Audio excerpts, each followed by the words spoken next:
ამ ვიდეო გაკვეთილში საუბარი გვექნება Excel-ის შესახებ, კონკრეტულად მარტივი ცხრილის, როგორ ავაგოთ მარტივი ცხრილი Excel-ში. Როგორც ხედავთ, Excel-ს აქვს შემდეგი ინტერფეისი, ანუ ზემოთ განლაგებულია სვეტების სახელებად არის ანბანი სასოები, ხოლო სტრიქონის სახელებად ციფრები.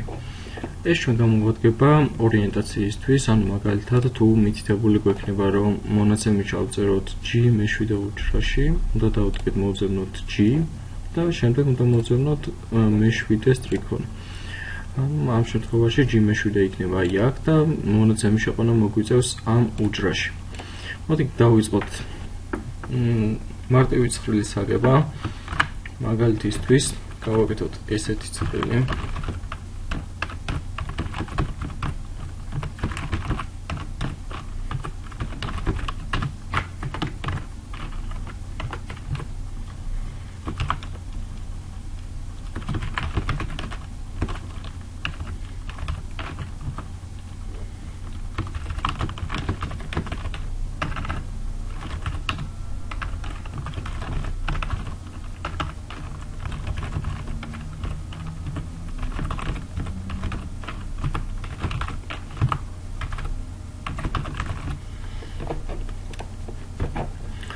როგორც ხედავთ, უჯრებში შევიყვანე ტექსტი, მაგრამ ეს ტექსტი არ არის, ასე ვთქვათ, კარგად განლაგებული, ანუ ზოგიერთი ტექსტის ჩასრულად, ზოგიერთი კი არასრულად. ეს იმის ბრალია, რომ ჩვენ უნდა გავზარდოთ, დავარეგულიროთ უჯრის ზომები, რათა ტექსტი ჩაეტიოს. უჯრის ზომის გასაზრდელად მაუსი მიყვავს უჯრის კიდესთან, დავაკლიკავთ და ვამოძრავებთ შესაბამის ზომაზე. მეორე ვერსია თუ გვინდა რომ უჯრის ზომა არ გავზარდოთ და პირიქით ტექსტი გადმოვიდეს ახალ ხაზზე, ამისათვის უნდა მოვნიშნოთ შესაბამისი უჯრები და დავაკლიკოთ ღილაკს Wrap Text, რომელიც არის Home tab-ში. და როგორც ხედავთ, ცხრილი უჯრაში ჩაწერილი მნიშვნელობები მიიღებენ ეს შემდეგ სახის. მოდით ცოტა დავარეგულიროთ ისე რომ კარგად ჩანდეს. ესე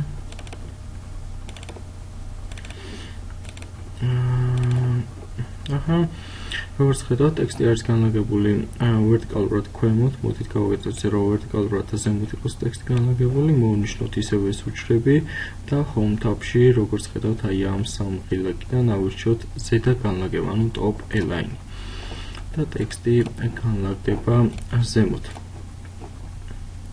ამას გავწევთ ცოტა. აი ესე უფრო კარგად ჩანს. ესე ეხლა დავიწყოთ დანომრა. დანომრისათვის Excel-ს გააჩნია მარტივი საშუალება, მაგალითად ჩავწეროთ 1, მოვნიშნოთ უჯრა. როგორც ხედავთ, უჯრას გაუჩნდება მარჯვენა ქვედა კუთხეში მწვანე შეფერილი კვადრატი. მოვიყვანოთ ამ კვადრატთან მაუსი, როდესაც გამოჩნდება ასე ვთქვათ ჯვარი, შემდეგ დავაკლიკოთ Ctrl-ს, რომ გამოჩნდეს მეორე პატარა ჯვარი. არ უშვებთ Ctrl-ს, ამასთანავე ვაკლიკავთ მაუსის მარცხენა ღილაკს და ჩამოვწევთ ქვემოთ, რომ მოხდეს ავტომატური გადანომრა. და როგორც ხედავთ, 1-დან 9-მდე ჩაიწერება ავტომატურად და აღარ მიწევს სათითაოდ შეყვანა ციფრების. შევიყვანოთ აქაც მონაცემები.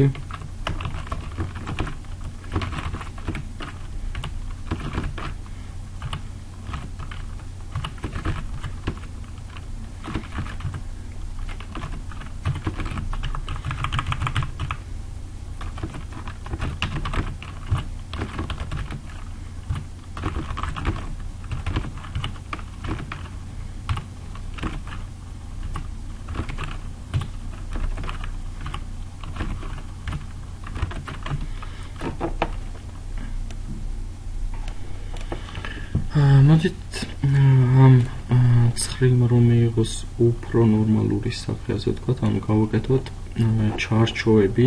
ამისათვის მოვნიშნოთ ის დიაპაზონი, რომლებსაც გვინდა რომ გავუკეთეს ჩარჩოები, აი მაგალითისთვის მე მოვნიშნავ ამას და Home tab-ში border ჩამოვშალოთ და ავირჩიოთ All Borders. და როგორც ხედავთ, ჩარჩოები ან კონტურები გამოხდება.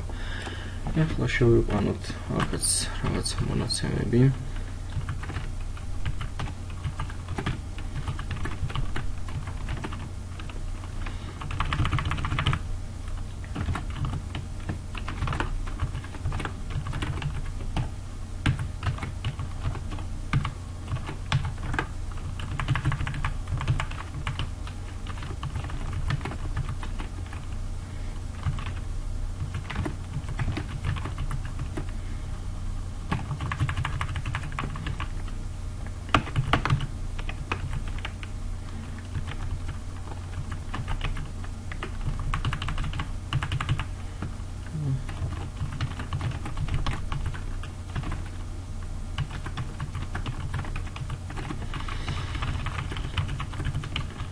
და გავაგრძელოთ მუშაობა.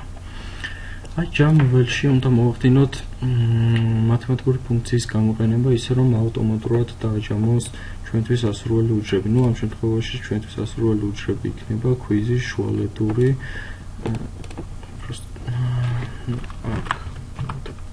შუალედური მეორე შუალედური რეფერატი ფინალური ჯამი აი ამ უჯრების ჯამი რომ ჩაიწეროს ჯამის უჯრაში.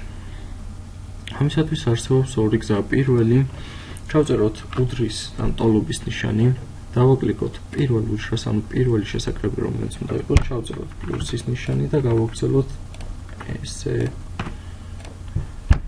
როგორც ხედავთ, მოვნიშნეთ ყველა საჭირო შესაკრები და დავაკლიკოთ Enter-ს. როგორც ხედავთ, ავტომატურად დააჯამებს და ჩაიწერება ჯამი. ეს ოპერაცია უნდა გავაკეთოთ თითოეული უჯრისათვის, მაგრამ Excel-ს აქვს ასეთი ფუნქცია, როდესაც უჯრას მოვნიშნავთ, მარჯვენა ქვედა კუთხეში გაჩნდება პატარა კვადრატი. დავაკლიკოთ ორჯერ ამ პატარა კვადრატს, ან დავაკლიკოთ და ჩამოვწიოთ იქამდე, სადამდეც გვინდა რომ გავრცელდეს ეს ფუნქცია, ანუ დაჯამების ფუნქცია. როგორც ხედავთ, ქვემოთ მოცემულ სვეტებშიც სტრიქონებში ავტომატურად ჩაიწერება ჯამი. გავაკეთოთ ახლა კომენტარი. კომენტარში საჭიროა მივუთითოთ თუ სტუდენტის მიერ დაგროვებული ჯამური გულა იქნება ნაკლები 52-ზე, კომენტარის ველში ჩაიჭრა. თუ მეტი იქნება ანტოლი, ამ შემთხვევაში ჩააბარა. კომენტარის ჩასაწერად საჭიროა გამოვიყენოთ ლოგიკური ფუნქცია. ფუნქციების გამოყენება Excel-ში ხდება ფორმულას თაფიდან. რახან გვჭირდება ლოგიკური ფუნქცია, ამ შემთხვევაში უნდა ავირჩიოთ logical და if.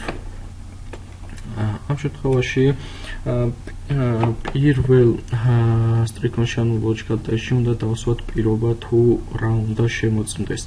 ანუ დავაკლიკოთ ჯამის უჯრას. როგორც ხედავთ, აქ ჩაიწერება უჯრის მისამართი, ანუ L5. აქ უნდა დავწეროთ ესეთი პირობა, თუ ნაკლებია 51-ზე. Value if true. ამ სვეტში ვწერთ პირობის ჭეშმარიტობის შემთხვევაში თუ რა უნდა მოხდეს. ანუ თუ L5 შიგთავსი, ანუ ამ შემთხვევაში 48 ნაკლები იქნება 51-ზე, მაშინ ჩაიჭრა. Value if false, ანუ ამ სვეტში უნდა ჩავწეროთ ის მნიშვნელობა, რომელიც გვინდა რომ გამოჩნდეს პირობის მცდარობის შემთხვევაში. ანუ თუ მეტი იქნება ანტოლი 52-ზე, ჩააბარა. დავაკლიკოთ OK-ს. როგორც ხედავთ, 48 არის ნაკლები 51-ზე ჩაიჭრა და ასე შემდეგ.